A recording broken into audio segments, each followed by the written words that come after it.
So as a reminder, if you didn't see the video yesterday, I'm going to be doing onion first. It's sliding all over the place. If you have anything like kitchen roll or similar, even a Dettol wipe, type thing, works. Put it under the board, and what that will do is that will actually prevent it slipping around. Okay, obviously you still push it, but it just makes it easier to, it doesn't slip all over the shop. All right, probably can't hear now. I was trying to connect through my headphones. Oh, sorry. Okay, right. Okay, I don't answer that. Apologies. Maybe go on YouTube. Maybe stop and then go on YouTube and see if that's any better. All right. Here we go then. So what you need to do is with your pan, and I'm going to assume you're going to chop your onion fairly quick. I'm going to put my pan on, and in the pan we're going to add just a few splashes of oil. A couple of teaspoons, don't get mental. Solves, excellent stuff. All right, so a couple of teaspoons of oil.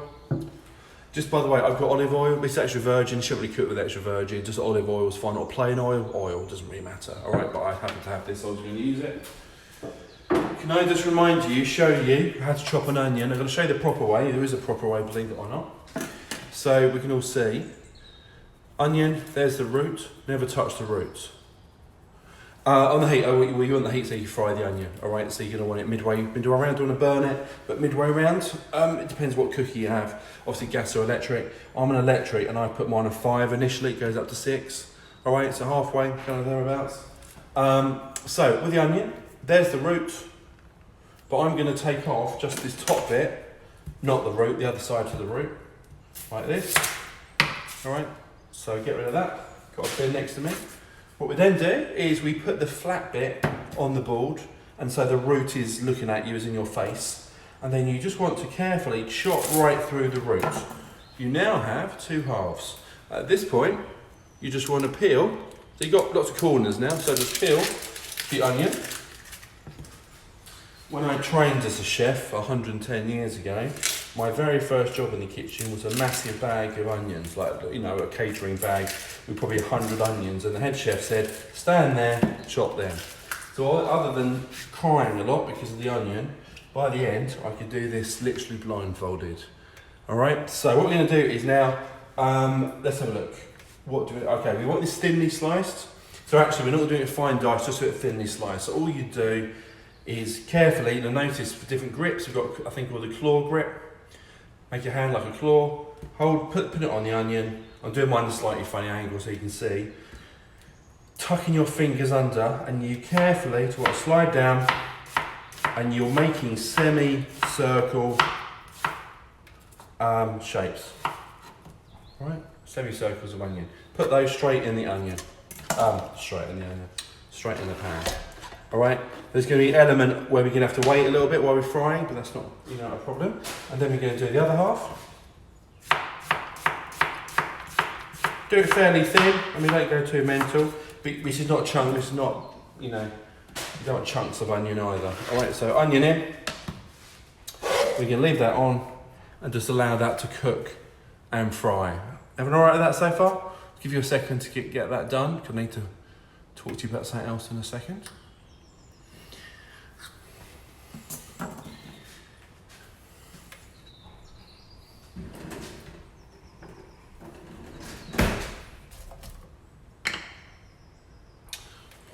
I know these school cookers, as soon as they warmed up, they're good, but they'll take a while to warm up. So let's see what happens. Right, so that's all fine, you're good, excellent. Just quickly about boards and such like. Now in the food room in school, we do have some red boards. These are for meat specifically. All right, so to avoid cross-contamination. At home, I don't have a red board, but it is important that you don't cross-contaminate things. All right, now what that means is in practice, is obviously, you might use the same board, but once you prepare the chicken, you then need to, if you're going to prepare the chicken, you might all be ready done. But you need to then go and wash the board and the knife if it's touch raw chicken, right? It's really important.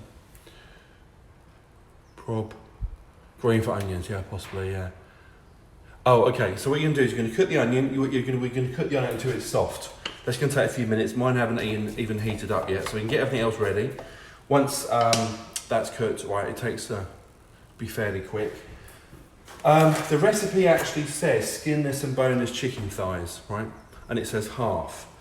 Now I've got chicken breasts, just because I actually prefer chicken breast as it happens. So you might, for example, have a chicken thigh with skin on. You can take that skin off. It will just peel off. That sounds a bit rank, but peel it off. If you've got the chicken thighs with meat, with bone in rather, just leave the bone in, right? Don't faff about with it, because otherwise it gets complicated. Okay, so, but what you can do is actually, sounds silly, but kind of trim the chicken. So, without being kind of too rank about it, obviously the chicken was a living, breathing entity at some point, all right? And because of that, it does have sort of skin and fat and sinew, and, you know, when they've trimmed it, but sometimes there's a little bit of bits and bobs there. So what I would do is just take your time, and if you can, just trim off anything that, you know, excess fat or whatever the case may be. Now with my chicken breasts, I'm literally just going to cut them in half. All right, so I get like two halves. There's no reason for that particularly. I just makes it a little bit more, you know, makes it go a bit further actually. Splitting it in half. At the moment, we're frying the onion, don't put the chicken in or anything like that at the moment. So, just going to cut my chicken in half, lengthways, and trim it. So make sure anything's a bit dodgy.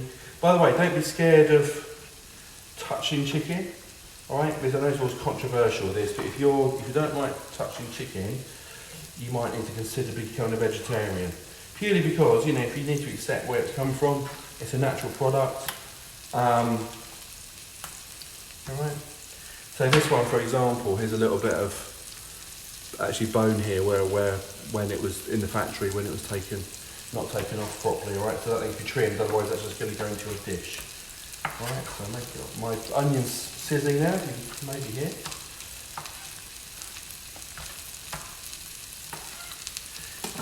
Also, by the way, people, when we're at school, people freak out about the fact that it might have a little bit of blood on there.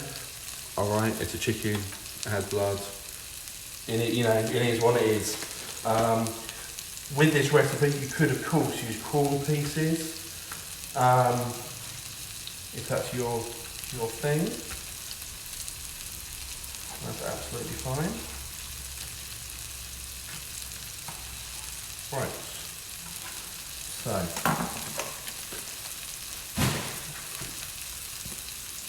don't forget, we want to fry the onion nice and evenly. With an onion, you want to fry it because it brings up natural sweetness. If we did it this all too early and got impatient and kind of chucked it in, you get like a real raw onion flavour, where actually we want a nice kind of sweet flavour from the onion. All right, so be patient, it will warm up fairly quickly. Let's turn mine up slightly, just wash my hands.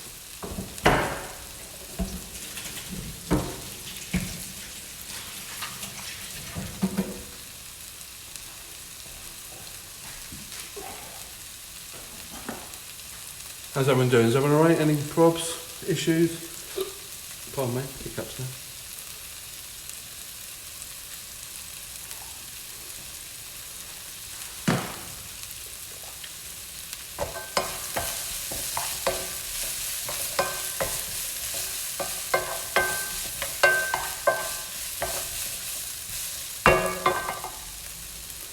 Right, so be patient.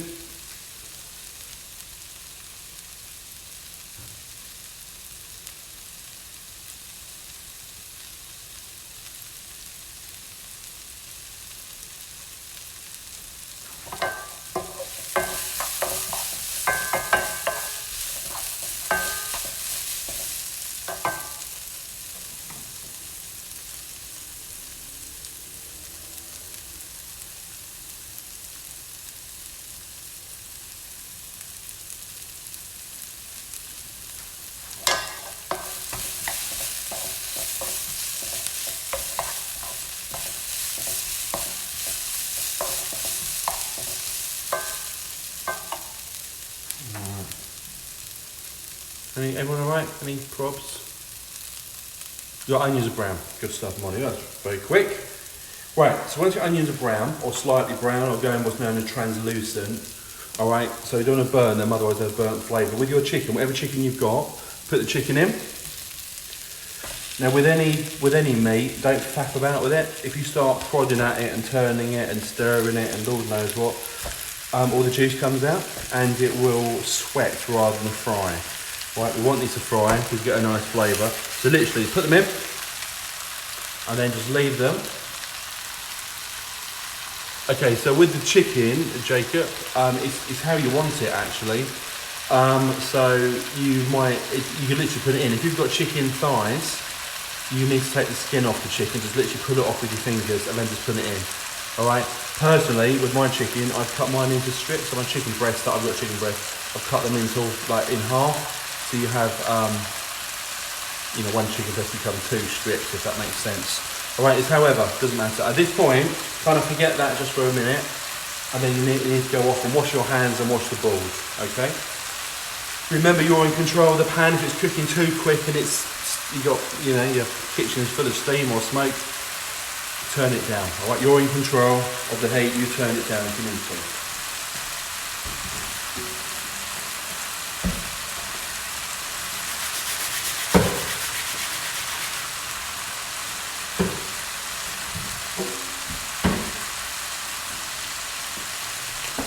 Okay, what we're going to do now then. Like heavy rain, yeah, I'm sure it does. Just gonna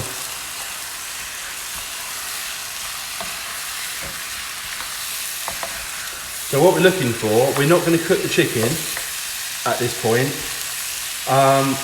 We're just looking to brown the chicken, all right? So we won't cook it. We're going to cook it later when we add the liquid. But at this point, we're just looking for the chicken to be brown and sealed, okay? What we can do now then, while that's happening, we haven't got to stand watching yet, is we should have 2 garlic cloves. Yep, 2 garlic. Now, mine are quite small, my garlic, so I'm going to do 3. While all that's happening, that'll be absolutely fine. We're going to cut the garlic. As a reminder, there's the garlic. What you can do is you're going to take the top off. Oops, can't really see that, my hands. Take the bottom off. Once you've done that, peel it. It should quite easily peel.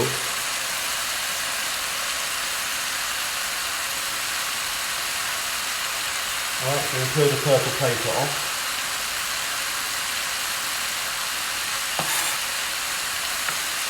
I think we could do this in another video, but it might not necessarily be in there.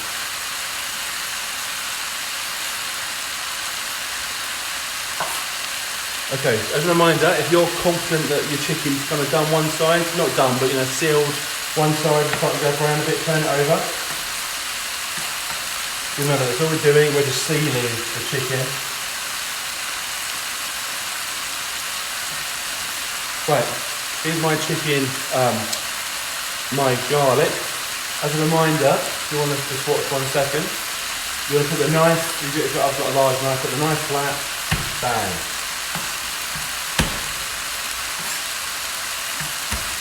If you can avoid using a machine to do it, that'd be good, because they're not great. You tend to get more garlic stuck in it than actually when you get in the thing.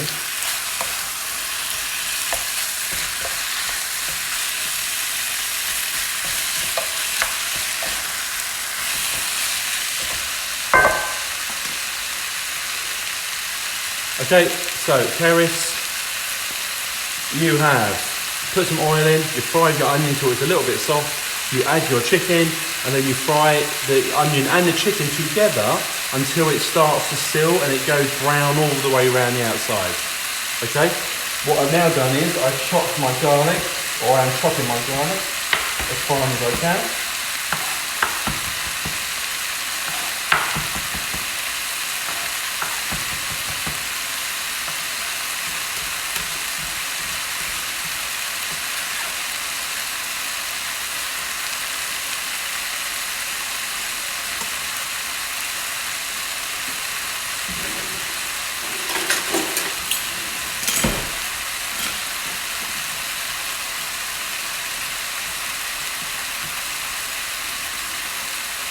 Right, how are you doing? Is everyone alright? I'm just going to slightly move the camera down, all right, so you can see what's afoot.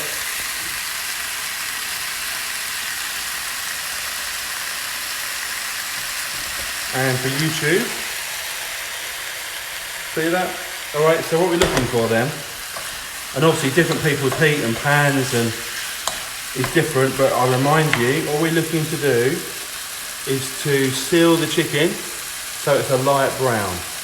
Okay, so it's a light brown. It is not to cook it, it's literally just for flavour, that is all. Once it has sealed a bit, you now put in your garlic. I'm putting in the garlic straight in.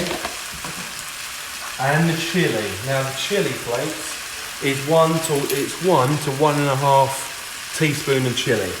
If you like it a bit spicier. I'm not great with spice, so I'm literally going to put in 1 teaspoon of chilli flakes. If you've got chilli powder, that's fine. If you want to leave it out, that's fine as well. Chilli, boom, goes in. Give that a little stir around because that will then start cooking the chilli and the garlic.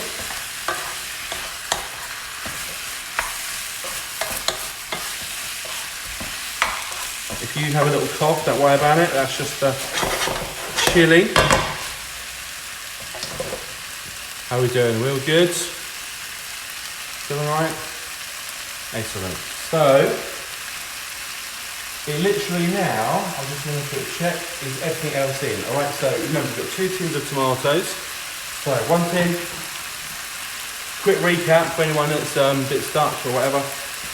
We fry the onion till it's a little bit softer. We've added the chicken and we've cooked it all together till it's just browned. It won't be cooked, but it will be brown and a little bit sealed. We've added in the garlic and we've added in the chilli. Okay, we're now going to add the tomatoes, so now the liquid element.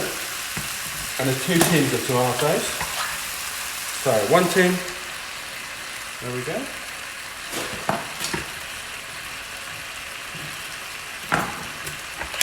Second tin. We've also got 250 mils of chicken stock. Now, unless you've bought chicken stock, no, so Miss Barber, that's fine. If chicken's still pink inside, that's fine. If you've got, I've got one of these, like a jelly stock cube, all right? So what you can do is here, we need 250 mils of stock. Give me 1 second to get my water.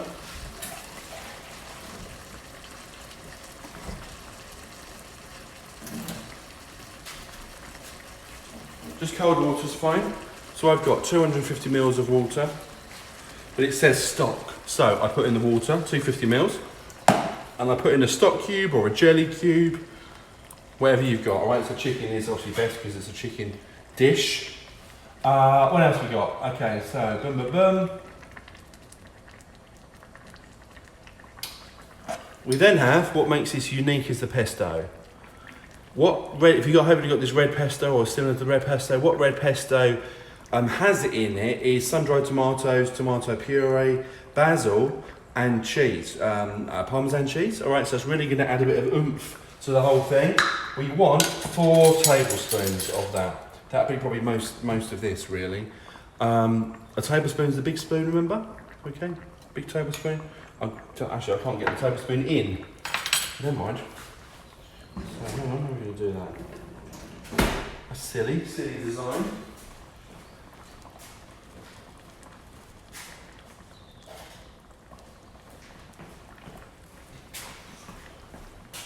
So I can't just get my tablespoon in the pot. No. So we have 1 tablespoon. 3. I think this paste is what kind of sets it apart from just being a chicken stew with tomato in it. And 4, all right? So there's the 4. Let's get rid of this, move this out of the way.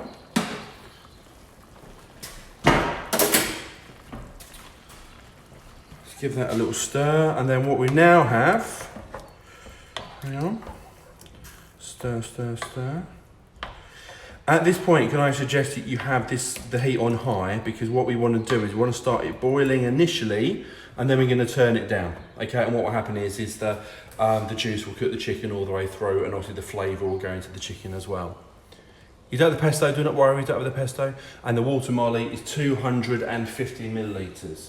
What we haven't put in, which I actually forgot, which is not major, is some thyme. If you have like a dried thyme, which is not fine, put in a teaspoon of thyme, right, 1 teaspoon. If you have this sort of thyme, like the fresh thyme, you want about, I don't know really, about 5 sprigs. And what you do with it is, don't put the whole thing in because it's like woody, you can see that? It's like a woody thing. You just want the little tiny leaves. You see that? Just want the little leaves in, alright? So you want to pick the leaves off. Not too much, because too much thyme can make it taste a bit soapy. Alright, so you want just some of that. Just a little bit of kind of seasoning. So, I want 5 sprigs in there. There we go, 5 sprigs. So that's all my thyme done. What we now need, so I'm going to go through everything in a second, alright, so do not panic, is 2 teaspoons of sugar. Now that sounds very odd. What do I do with the stock? The stock goes in. Alright, so the sugar sounds odd, I know that, but tomatoes, excuse me, are quite acidic. I don't know that. Oh, well, Alexa's talking to me now, it's helpful. But it's quite acidic, tomatoes, so we want a little bit of sugar in there, 2 teaspoons of sugar. I'm going to get the sugar.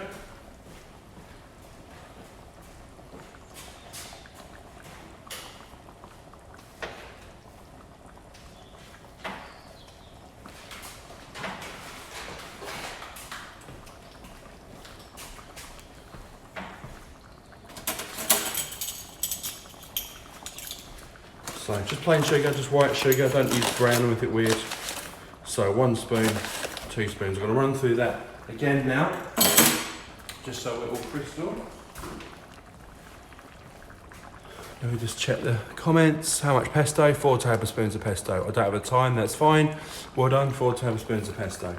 So, just from the top,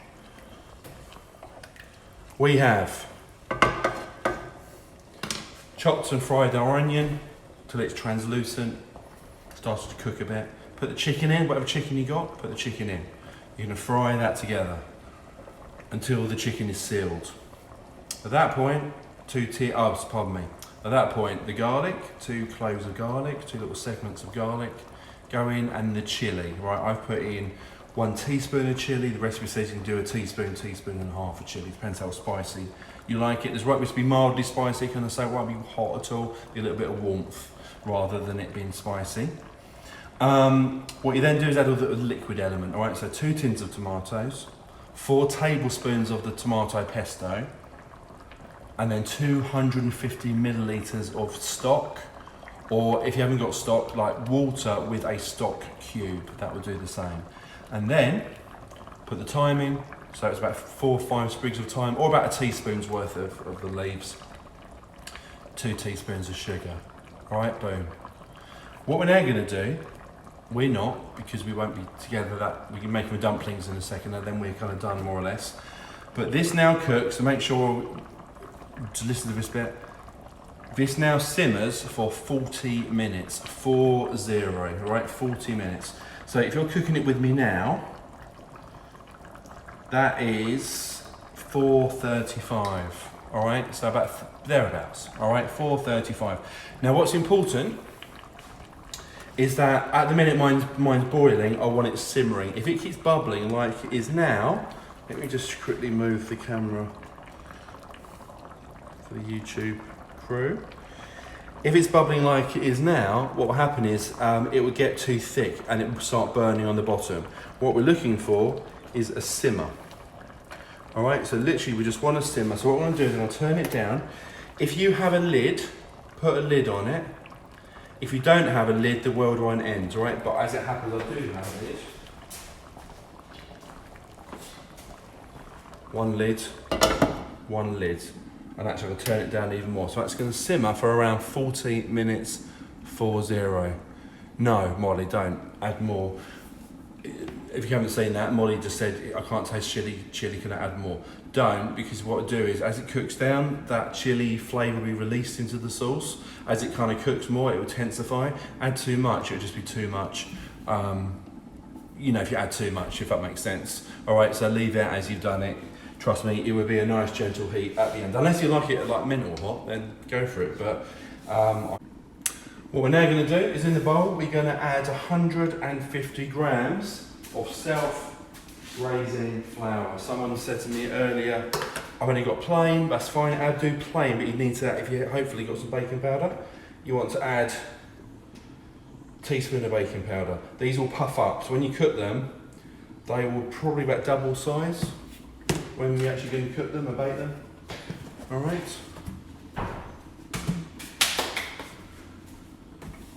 So that's 150 grams of self-raising flour. We then need 80 grams of butter.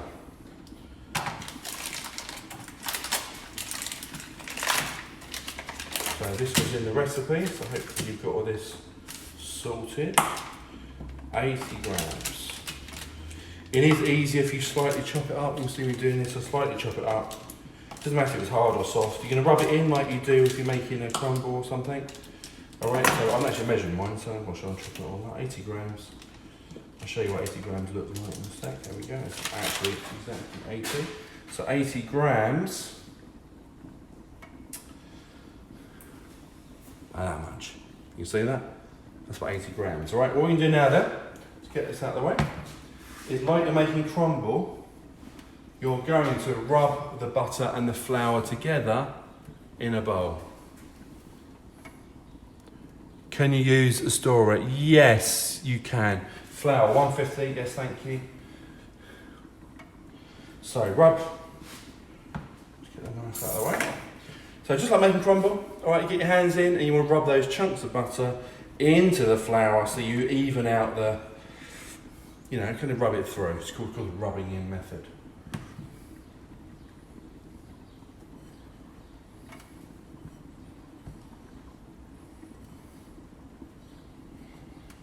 It shouldn't take long. Probably, I don't know, 20 seconds or so. Just by the way, looking at mine bubbling away, is that if you have put a lid on it, which is better if you can, if you haven't got a lid and you have a baking tray, you can put the baking tray on top of the pan. Yeah, because what happens is that will stop the liquid evaporating and stopping it thickening too quickly. All right, but if you do put a lid on, it boils much quicker, if that kind of makes sense. All right, so you might need to turn the heat down slightly. Right, so we should have then something that looks like that. Don't worry if there's an odd lump here and there, that's all good. All right, that's all good. What we're now doing is we're going to put 50 grams of parmesan. Now I know the recipe says 80, but you need the other 30 to go on the top later. All right, so initially, as I say that again, the recipe said 80 grams, but actually in the dumpling, you need 50 grams, 50 grams of parmesan, or whatever cheese you got. One of the things like cheddar works. You know, cheese of some form is all good. Let me just break some off. Okay, so that's fine.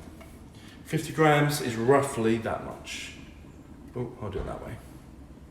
That's about 50 grams. Just to get an idea of quantity. If yours was massively different, then you could have weighed it wrong. How are we doing? Is everyone okay? How much butter? Pardon me. Okay, so the butter is 80 grams. Okay, so 150 of self-raising flour, 80 grams of the butter. Just rub it in like breadcrumbs. Then what we're going to do, if you ain't got one of these, can I big these up? These are amazing. Sort of these little fine, I think this is a £5, I think, really good in Asda, but works really well. We want to grate 50 grams of parmesan, or with the cheese you have. Parmesan's good because it's salty and it's strong. So you can really kind of taste it through, you know, in the dumpling. Great, great, great. Minding you're not grating your fingers.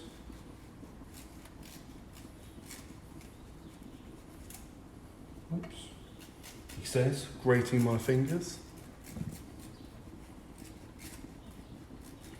So in the bowl, we got 150 of self-raising flour, 80 grams of cold butter or butter that we rubbed in, and then we're adding now 50 grams of the cheese. The recipe I gave you earlier said 80 grams, that's because you need a little bit more cheese a bit later to go over the top, all right? So then we have something that's like that. Basically a crumble mixture but with cheese in it. Now to actually make the dumplings. Now the recipe says 50 to 60 millilitres of milk. 1 second, I'm just going to wash my measuring spoons. It's quite difficult to measure 50 to 60 millilitres because it's quite a small amount. If you're doing tablespoons, that's easier. So essentially, tablespoons, there's 15 mils in 1 tablespoon, so therefore 60 mils is 4 tablespoons. But it says 50 to 60, so basically do 3 tablespoons of milk first. So 1, 2, 3, and you might need a bit more to bring it together. Okay, so let's get a spoon in, and you're obviously going to combine this, so it's going to make like a paste, like a bread dough, all right? This is going to be for the dumpling. Now I've added 3 tablespoons, I can tell that straight away, too floury. So I'm going to add my 4th tablespoon, that will then make it 60 mils.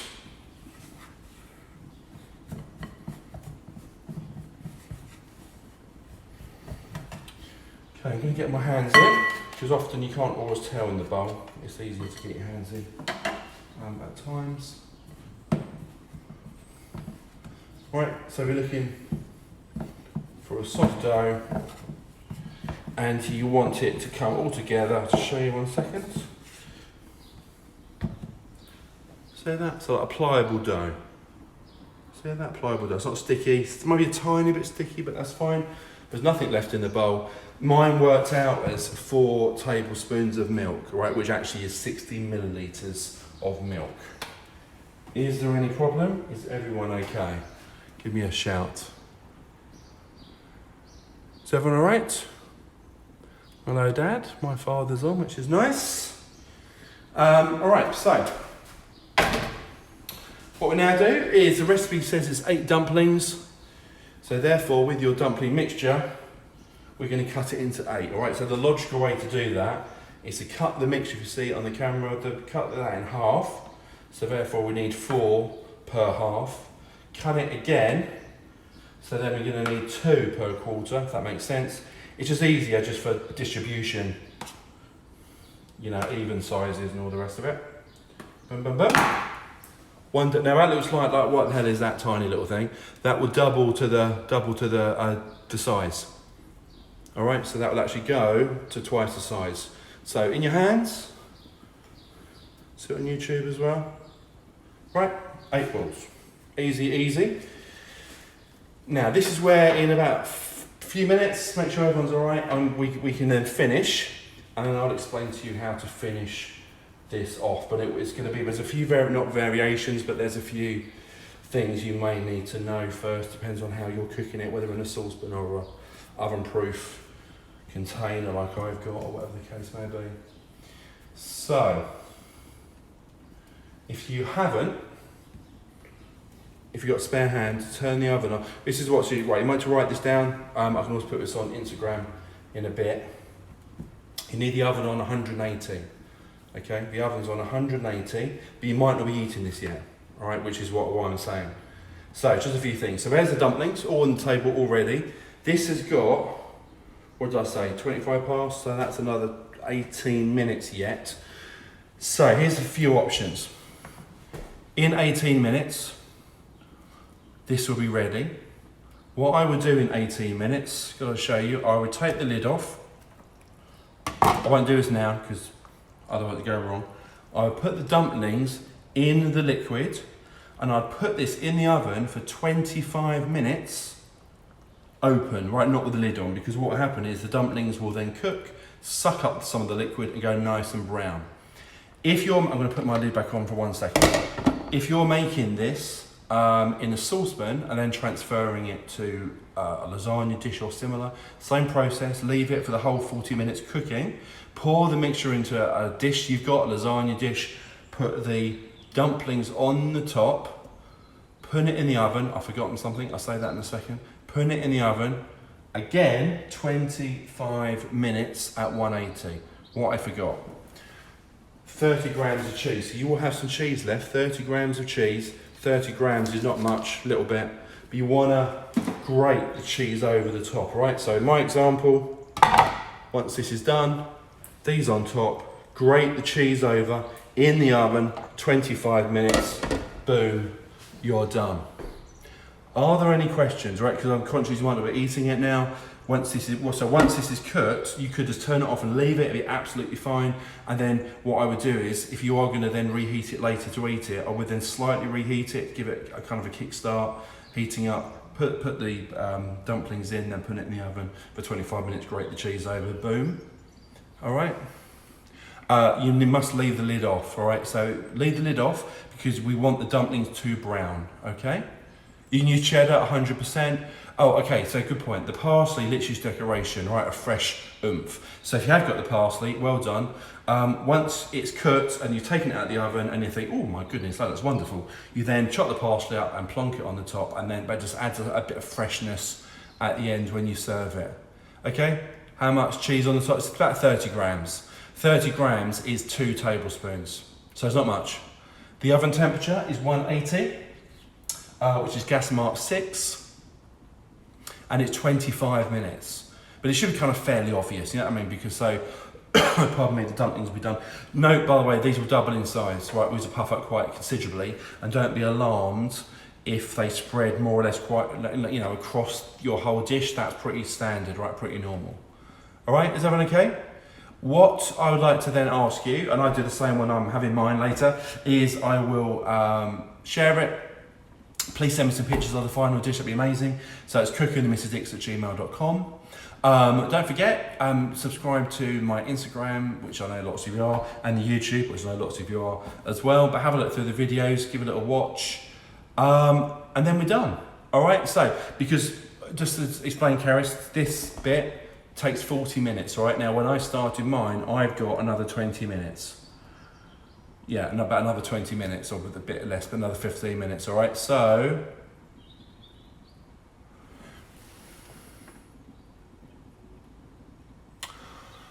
I don't understand the question actually. So do you cook the dumplings in the pan or in the dish in the oven? Whatever, so whatever point you put this, so when this is cooked, when you're ready to put this in the oven, so let's say, for example, this is yours, or let's say you put this in a lasagna dish or similar.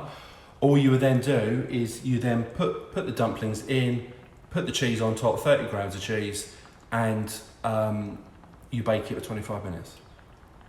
Is that all right? I'm still around. I've got to sort myself out. All right, so message me on Instagram if you need any clarification. But other than that, enjoy. I hope you enjoy it. I'm sure you will. It's been sort of lauded as like the world's best dish, or recently anyway. I'll see you again next Friday. I haven't decided yet what we're making, but any suggestions, please let me tell me, or message me on Instagram, it's fine. Other than that, have a great weekend, and I'll see you all soon. All right, take care, bye. Okay, so 40 minutes on the hob, then we're gonna put our dumplings in around, and then what we're gonna do is I'm gonna grate over 30 grams of parmesan. So the top, remember these dumplings will probably double in size, so spread them over. Grate over 30 grams of cheese in the oven, 180 degrees, and 25 minutes later, there you have your dish.